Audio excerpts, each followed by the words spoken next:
अस्सलाम वालेकुम dear viewers, welcome to my channel मेरे ख्वाब और इसकी इस्लामिक ताबीर।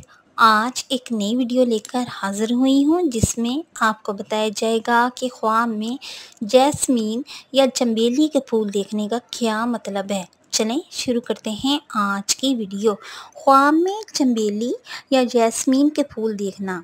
बकौल हज़रत इब्ने सीरीन रहमतुल्लाह अलैह फरमाते हैं, अगर कोई देखे किसी दोस्त ने इसको कोई गुलदस्ता चंबेली के फूलों का दिया है तो दलील है कि इनके दरमियान कोई गुफ्तगू होगी, किसी टॉपिक पे बात होगी और वो एक दूसरे से जुदा हो जाएंगे। अगर साहिब ख्वाब औरत है और वो देखे कि इसने चंबेली के फूल किसी दरख्त पर से चुने हैं और इसने वो फूल इकट्ठे करके अपने शोहर को दिए हैं तो दलील है कि इसका शोहर इसको तलाक देगा। और अगर साहिब ख्वाब देखे कि इसने चंबेली के फूल अपने किसी मुलाजिम को दिए हैं तो इसकी ताबीर ये होगी कि इसका मुलाजिम मुलाजमत छोड़ के भाग जाएगा या इसको धोखा देगा।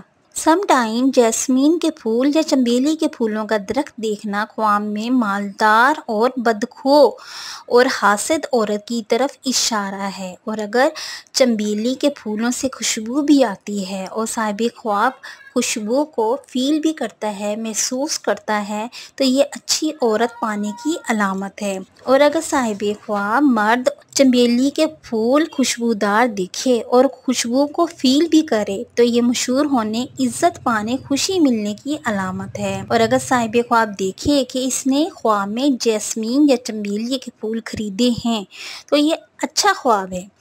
माल और दौलत पाने, इज्जत मिलने, खुशी और कामयाबी मिलने, औरत से फ़ायदा हासिल होने की अलामत है। अच्छा ख्वाब देखने की सूरत में हमें अपने पाक परवरदिगार का शुक्र अदा करना चाहिए और बुरे ख्वाब की बुरी ताबीर से बचने के लिए सदका और खैरात करनी चाहिए, तौबा और इस्तगफार करनी चाहिए। बेशक हमारा परवरदिगार हर शय पे कादिर है, रहम करने वाला मेहरबान है। डियर व्यूवर्स, अगर इस वीडियो के मुतालिक या किसी भी वीडियो के मुतालिक कोई भी सवाल करना चाहते हैं या किसी भी ख्वाब की कोई भी ताबीर मालूम करना चाहते हैं तो कमेंट्स में कर सकते हैं। अपना ख्वाब डिटेल से बयान किया करें और मेंशन किया करें कि आप मैरिड हैं या अनमैरिड, मेल हैं या फीमेल। मोस्टली ख्वाबों की ताबीर मेल और फीमेल, मैरिड और अनमैरिड के लिए डिफरेंट होती है। Thanks for watching and supporting video. अल्लाह हाफिज़।